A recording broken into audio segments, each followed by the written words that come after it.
सो hi guys, स्वागत है आपका फिर से एक नए वीडियो में।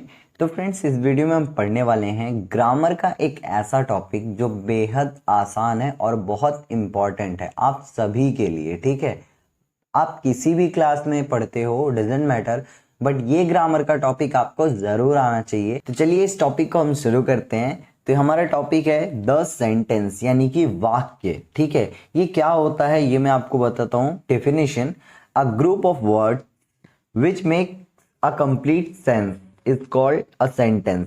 यानी कि शब्दों का ऐसा समूह जिससे पूर्ण भाव व्यक्त हो, वाक्य कहलाता है। मतलब समझ रहे हैं, group of words. For example, Raman is a good boy. तो यहाँ पे ये शब्दों के समूह है, यानी ग्रुप्स ऑफ वर्ड हैं जो एक कंप्लीट सेंस हो रहा है कि रमन एक अच्छा लड़का है। अगर इसकी जगह मैं ऐसा लिख दूं कि boy good is a Raman, तो यहाँ पे ग्रुप तो है लेकिन ये कंप्लीट सेंस नहीं दे रहा है। ठीक है, तो इस प्रकार हम इसे समझेंगे कि एक सेंटेंस का फुल डेफिनेशन क्या होता है। Group of word which makes a complete sense is called a sentence. Okay, अब चलते हैं, हम देखते हैं टाइप्स ऑफ सेंटेंस। तो यहाँ पे हमारे पास टोटल 5 टाइप के सेंटेंस हैं। कौन कौन से देख लेते हैं। नेमली असर्टिव सेंटेंस, जिसे हम स्वीकारात्मक वाक्य कहते हैं हिंदी में। सेकंड, इंट्रोगेटिव सेंटेंस, यानी कि प्रश्नवाचक वाक्य। थर्ड, इंपरेटिव सेंटेंस, यानी कि आदेश सूचक वाक्य। And fourth is exclamatory sentence, यानी कि विस्मय सूचक वाक्य। एंड फिफ्थ, ऑप्टेटिव सेंटेंस, यानी कि इच्छा सूचक वाक्य। तो ये हमारे 5 टाइप के सेंटेंस हैं। ठीक है, अब इन्हें हम वन बाय वन पढ़ते हैं अच्छे से। ठीक है, तो यहाँ पे सबसे पहला जो हमारा है असर्टिव सेंटेंस, ये क्या होता है देखो। When a sentence tells about facts, describe things, events, statements, it is called an assertive sentence. Okay, जैसा कि आपने इसमें समझा कि कोई भी ऐसा सेंटेंस जो फैक्ट बताए या किसी चीज को डिस्क्राइब करे या किसी इवेंट को डिस्क्राइब करे, कोई स्टेटमेंट बताए, तो उसे हम असर्टिव सेंटेंस कहते हैं। For example, I work hard and next, Dhruv is playing cricket daily, the grass is green, the water is colourless. तो यहाँ पे ये सारे सेंटेंसेस क्या कह रहे हैं, ये कहीं ना कहीं एक स्टेटमेंट है, ये किसी चीज को डिस्क्राइब कर रहे हैं। जैसे कि घास, द ग्रास इज ग्रीन, तो यहाँ पे ये क्या है कि ये घास को डिस्क्राइब कर रहा है कि वो ग्रीन है। ठीक है, आई वर्क हार्ड, ये मेरा एक स्टेटमेंट है कि मैं बहुत मेहनत करता हूँ। ठीक है, द वाटर इज कलरलेस, ठीक है, ये भी एक क्या है, एक स्टेटमेंट है। ठीक है, एक फैक्ट भी है। ठीक है, तो ये सारे असर्टिव सेंटेंस कहलाते हैं। अब असर्टिव सेंटेंस में भी 2 टाइप होते हैं। एक होता है आपका अफर्मेटिव सेंटेंस, जिसे आप पॉजिटिव सेंटेंस भी कहते हो, हिंदी में कहते हैं सकारात्मक वाक्य। तो अफर्मेटिव सेंटेंस के एग्जाम्पल क्या होते हैं, वो होते हैं जैसे कि ही ईट्स, वह खाता है। आई वॉज वेटिंग, मैं प्रतीक्षा कर रहा था। दे आर प्लेइंग क्रिकेट, वे क्रिकेट खेल रहे हैं। ये सारे सेंटेंस में आपको क्या दिखाई दे रहा है, ये सारे पॉजिटिव हैं। ठीक है, इनमें नहीं या निगेटिव, इंट्रोगेटिव ऐसा कुछ भी नहीं है, ये पॉजिटिव है। ठीक है, अब सेकंड इसमें है नेगेटिव सेंटेंस, जिसे हम नकारात्मक वाक्य भी कहते हैं। ठीक है, नकारात्मक वाक्य। तो ये इसके एग्जाम्पल से हम समझेंगे, ही इज नॉट स्टीलिंग, यानी कि वह चोरी नहीं कर रहा है। यहाँ पे नॉट लगा हुआ है, यानी नहीं, नकारात्मक शब्द का प्रयोग हुआ है। Second, you should not slap Rohan, यानी आपको रोहन को थप्पड़ नहीं मारना चाहिए। तो यहाँ पे भी नॉट वर्ड यूज हुआ है जो कि निगेटिव है। ठीक है, and next, I should not go to that party. Okay, I should not go to that party, मुझे उस पार्टी में नहीं जाना चाहिए। तो ये सारे सेंटेंस आपके निगेटिव हैं, जो कि आपके असर्टिव सेंटेंस के 2 टाइप, अफर्मेटिव और नेगेटिव, दोनों आप समझ चुके हैं। अब हम चलते हैं अपने सेकंड, जो कि है इंट्रोगेटिव सेंटेंस, जो कि है प्रश्नवाचक वाक्य। तो ये हमारा प्रश्नवाचक वाक्य क्या होता है देखेंगे। सबसे पहले इसका definition, an interrogative sentence is one which generally used to ask a question in order to gather information about something. For example, may I have your attention please? यानी कि ये इंट्रोगेटिव सेंटेंसेस क्या होते हैं, ये वो होते हैं जिनमें हम ऐसे सेंटेंसेस होते हैं जिनमें हम किसी से क्वेश्चन पूछते हैं या कोई इंफॉर्मेशन हमें से इकट्ठा करना होता है हमें, तो हम ऐसे वाक्य पूछते हैं कि सामने से हमें रिप्लाई मिले या हमें कोई इंफॉर्मेशन मिले। ठीक है, तो फॉर एग्जाम्पल यहाँ पे आप देखेंगे ये है व्हाट आर यू डूइंग। ठीक है, तो इंट्रोगेटिव सेंटेंस भी दो टाइप के होते हैं। किस किस टाइप के, देखो, एक यस और नो वाले क्वेश्चन होते हैं जिसमें आंसर में आपको मिलता है यस और नो, और दूसरे हैं WH क्वेश्चन जिसमें आपका WH क्वेश्चंस आते हैं, WH फैमिली आती है। ठीक है, जैसे what, how, why, when etcetera. Okay, तो यहाँ पे सबसे पहले हम समझेंगे यस और नो टाइप के क्वेश्चंस। तो यहाँ पे सबसे पहला है do you read any newspaper, क्या आप कोई अखबार पढ़ते हैं? तो आप इसका जवाब क्या देंगे, यस और नो।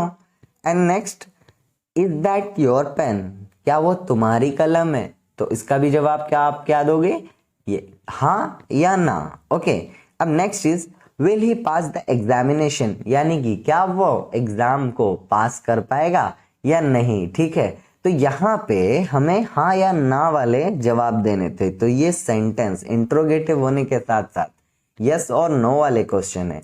एंड नेक्स्ट हमारा WH क्वेश्चन क्या है वो देखिए, who discovered the law of motion. तो यहाँ पे यस और नो नहीं, इसका हमें इसका प्रॉपर जवाब देना पड़ेगा कि किसने गति के नियम की खोज की थी। किसने की थी आप कमेंट करके जरूर बताइए अगर आपको पता है तो। ठीक है, and next which hand do you use, यानी कि आप किस हाथ का उपयोग करते हैं। तो यहाँ पे यस या नो नहीं बताएंगे, आप बोलेंगे राइट हैंड और लेफ्ट हैंड।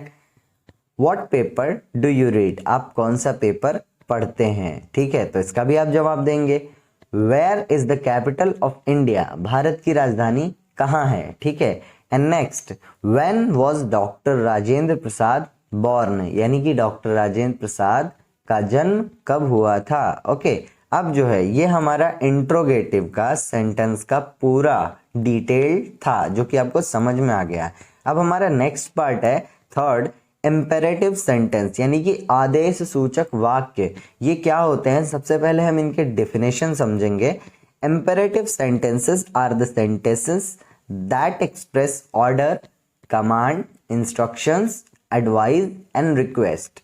मतलब समझो कि यहाँ पे इम्पेरेटिव सेंटेंसेस वो सेंटेंसेस होते हैं जिसमें हम ऑर्डर या कमांड या कोई इंस्ट्रक्शन को हम एक्सप्रेस करते हैं, या कोई एडवाइस हो सकता है या कोई भी रिक्वेस्ट हो सकता है।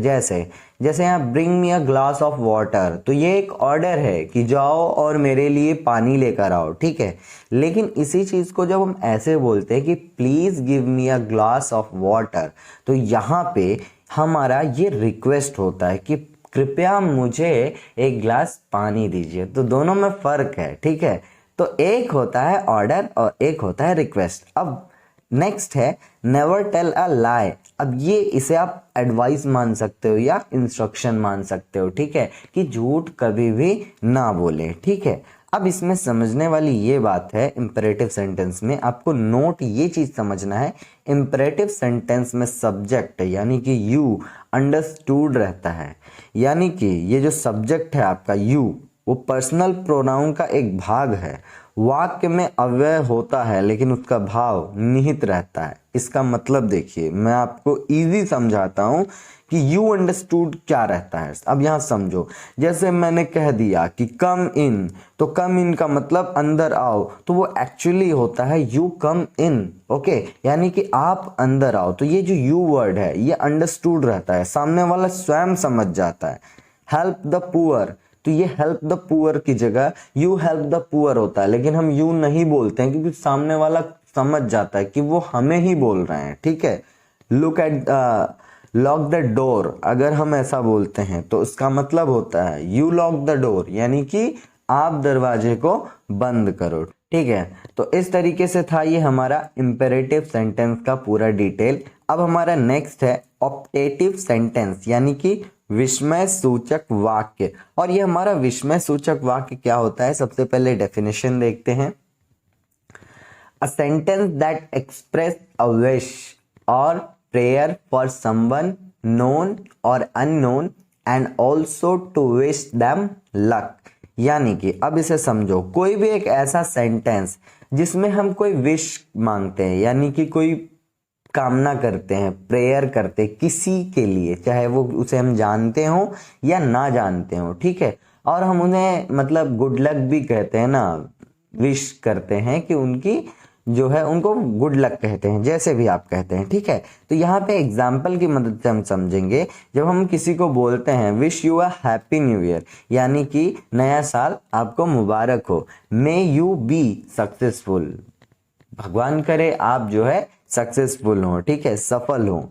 Many happy returns of the day, जब हम किसी को जन्मदिन का बधाई देते हैं, तो ये सारे ऑप्टेटिव सेंटेंसेस कहलाते हैं, ठीक है। इसे हम विस्मय सूचक वाक्य कहते हैं। ये एकदम छोटा सा था, आई होप आप समझ गए होंगे। अब हम चलते हैं अगला, जो कि लास्ट 5वां टाइप है, और वो है एक्सक्लामेटरी सेंटेंसेस। तो एक्सक्लामेटरी सेंटेंसेस को हम हिंदी में कहते हैं विस्मयादिबोधक वाक्य।